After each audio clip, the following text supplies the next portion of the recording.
Is it possible to be too happy? Do you think you can ever be too happy? Didn't you just ask this yesterday? I just think it's a great question. Is it possible for you to ever be too happy?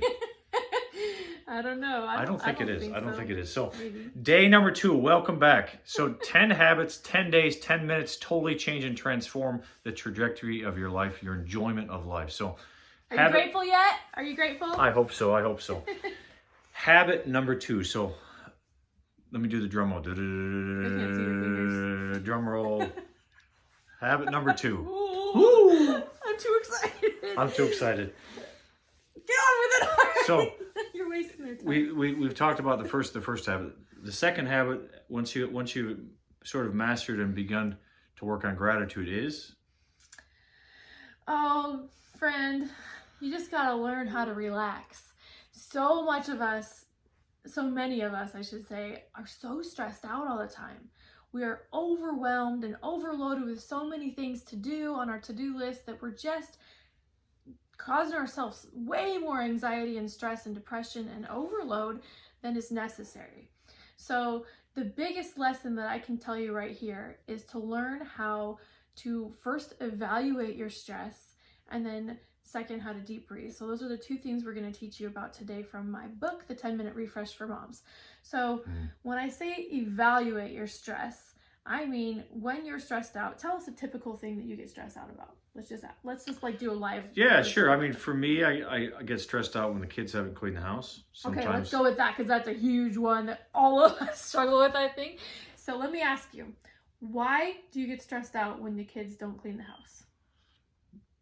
Because it just creates a different atmosphere in the home, and I feel like I've got to pick up the slack and do it, or force them to do it. So does it have to do with you or with them? Well, it's probably my reaction to them, my perception of the situation. So when you dive deep into your reaction, why does it make you feel like you have to have a clean house? Why do you feel like that? Because there's just more order at home. It feels. And what does order feel like? It feels comfortable and safe and clean and tidy, and organized. So what I've noticed, like this is what I wrote about in my book, that when we're super stressed out about something, often it's just our perspective. It's our perception of a situation, and we're taking it to a different level than it really needs to be. So sometimes when we get stressed out about our house being clean, or about our kids not getting good grades, or our kids, having a fight because they can't find a sock before they go make it to the school bus on time in the morning, we tend to monumentally make the problem like way bigger by focusing on the problem and not the solution, and also by just focusing by making it a lot bigger deal than it is. When we realize that the house getting dirty or being unkempt or not picked up and perfectly in order is causing us stress, it's because of our expectations. It's because of a way that we feel about ourselves. Yeah. Maybe it's a reflection of a trigger that you have, that when you take control and take responsibility for the way you're feeling, that actually alleviates stress rather than causing it. Instead of blaming somebody else for the way you're feeling, blaming the kids for the house being unkempt or whatever, if we take that responsibility on ourselves, why is that causing me such stress? Like, why am I overreacting to everything that they do? Like, what is it about me that I can change? Because ultimately the only person that we can ever change is ourselves. Yeah, and that's like, especially as a parent, that's definitely a humbling thing to learn.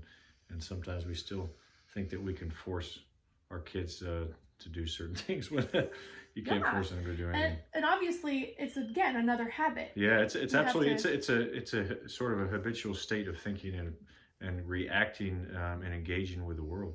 Yeah, you have to practice not overreacting and really, you really do have to practice. Yeah. So what I talk about in the book right here in this chapter is mindfulness, being aware of the present moment and being right here, right now. Not worrying about the future and what you're not going to be able to get done because your house isn't clean, or not worrying about the past, about how when your kid made that mistake, that meant that you were a bad mom or you're a failure. It's being right here, right now, and recognizing what you can do to solve a problem right here. And often that goes down to, for me, to alleviate stress right here in the right now, I deep breathe. How do you talk about that? So, I mean, such a simple thing that you can do, but literally there's a system built in your body that will help you almost instantly relax. You know, as a physician, as someone that just loves science and the left brain logical thinking as well as the right brain, you know, what studies in science and statistics are demonstrated, so like almost 85% of the population lives in this sort of sympathetic fight or flight survival mode Yes. of low vagal tone. That's And, literally what 95% happens. in my book, Bruce Lipton, Yeah. who's a scientist, also says that 95% of our diseases and all of our illnesses are caused by The stress too. chronic disease is absolutely because they have this cascade of neuropeptides that are stress hormones that cause your body to always be in a protective mode and never in a reparative anabolic mode. So, Yeah. literally, what deep breathing does is it activates your vagus nerve, which connects your brain to your gut and every other organ. So, literally, breathing slower and breathing more deliberately and breathing more consciously in seconds can get your body and get your mind from being in this fight or flight survival mode. I'm going to run from a bear to totally relaxed. My bodies and tissues can totally heal, and I can totally be in this reparative, restorative, anabolic mode. That you know, not only you're able to experience joy, but your body can actually recover. Your body can actually feel at ease. Yeah. You can actually enjoy situations. It's just amazing how simple something like that can be. And it's also like it's like a fun way of showing your kids that they're stressing you out. I've noticed, like, when I start deep breathing around my children, they're like, "Oh, mom's gonna lose it if we don't calm down." I don't know. Totally. It's kind of a fun way to do it, and you deep breathe with them, and it helps all the triggers that they have too. And if we could have just learned this in elementary school, we would have, I don't know, prevented Seriously, so much stress. if you could totally, I mean, not only start to do this yourself, but begin to teach your kids this. I mean, talk about ADHD going out the door. I mean, Yeah. just this sense of overreaction. So let's show them how to do it. Like, there's Okay. no wrong way. There's no wrong way. But literally, you can add years to your life just by taking 5 minutes a day to deep breathe.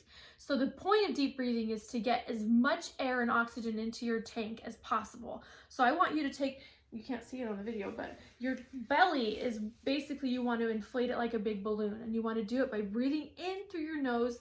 And then while I breathe in, I like to think of things like love. What do you want to fill up on? Love, peace, harmony, joy. So you're breathing that in. Just pick one of them and focus on it while you breathe as big as possible. Now, you don't want your shoulders to go like this. You want it to feel kind of like going out on your belly instead of up. Does that make sense? Yeah, I mean, and you just want to feel, I mean, literally what you're doing is hyperoxygenating your tissues. These tissues, because we're shallow breathers anyways, never get enough tissue and never get enough oxygen. So you're almost having like sort of a mini stroke / heart attack because these tissues are hypoxic. They're not getting enough oxygen. So like the euphoria you get from just getting more oxygen is amazing. Yeah, it really is. So you're going to breathe in love. And then slowly exhale through your mouth as if it's through a little straw, because it focuses your attention. And exhale your fear, your worry, your stress, your anxiety, your depression, whatever it is that you want to get out of your body, and just get it out. You breathe in love. Exhale fear. If you do this for every morning for 5 minutes, you will massively improve your health and your happiness in no time at all. Absolutely. And again, the most profound answers, the greatest habits are the simplest ones. So like we talked about last video, we want you to try this, to do this, not just to watch the video and think that's a cool idea. Like, what can we do to help you engage and do this on a daily basis so it becomes wired into your brain and your system? So daily habit. Nicole's book is awesome, not just for moms, for everybody. 10 habits, 10 minutes, 10 days to literally change and transform your life and your ability to experience joy. So, all right, we'll see you tomorrow. Have a nice day.